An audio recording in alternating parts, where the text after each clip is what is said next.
the big issue that we're focused on, the markets are focused on, the business community is focused on, is where are these tariffs headed?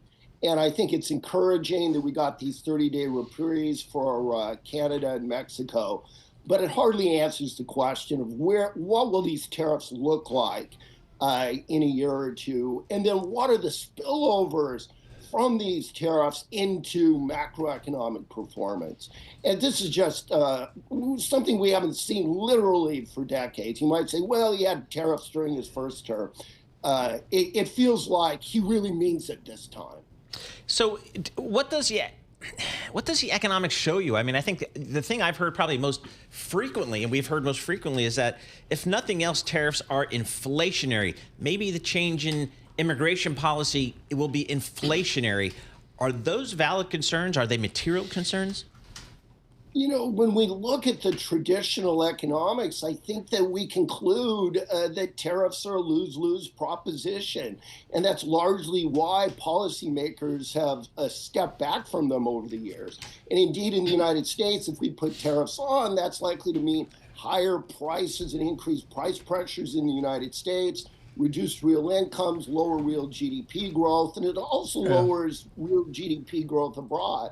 But I'm kind of trying to stretch my mind, and is there some other paradigm where, this might make sense? And one place where it may is if, this is more threat than actual reality.